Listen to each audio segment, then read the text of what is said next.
At the Idkar Mosque, one of Xinjiang's holiest sites, it is a symbol of earthly authority that flies from the roof. But the access we're being given is designed to show that any concern about China's tightening control of religious faith is misplaced. With the government-approved imam denying, for example, that long beards are now banned in Xinjiang.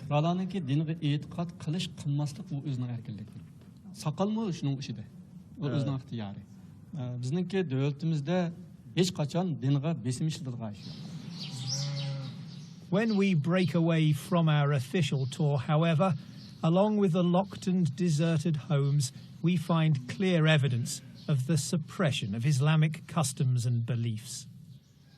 So here it is in black and white, a notice telling people living in this village that certain religious practices are banned.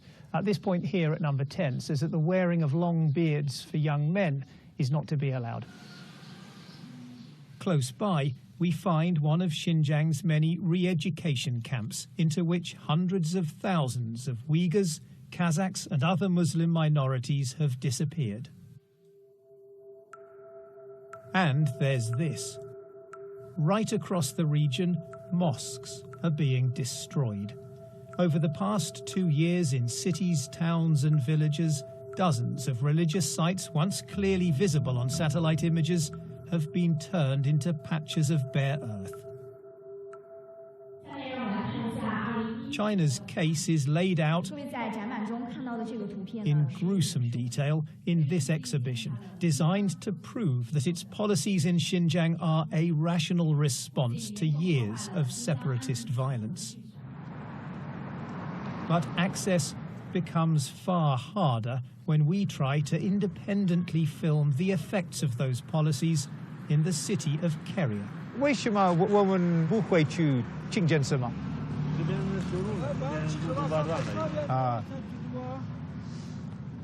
So I asked if we can get to the mosque. He says that the road is closed. We think it's only just been closed moments before our arrival. We've seen a number of other people on motorbikes, scooters, some cars as well, stopping and asking why they can't get through.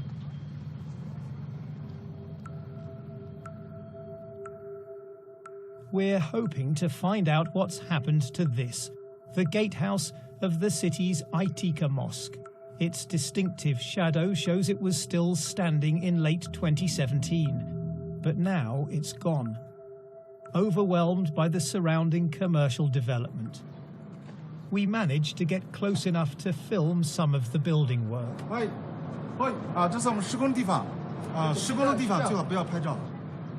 Marooned in the middle, the mosque's prayer hall with its domed towers is still intact.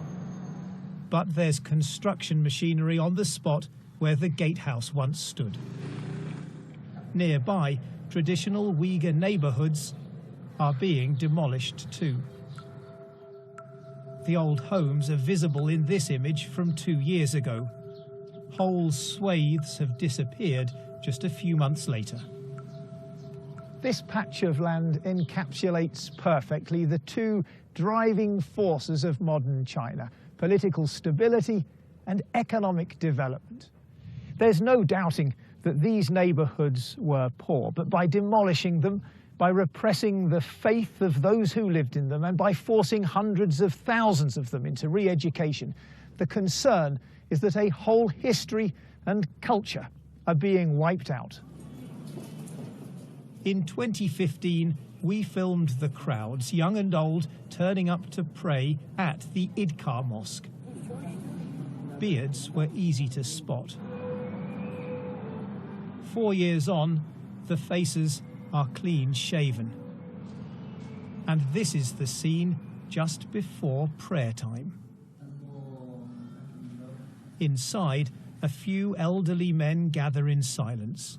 Isn't the truth that what we've just seen is proof that China has suffocated Islam in this region? ilgari haqiqatan ko'pdi.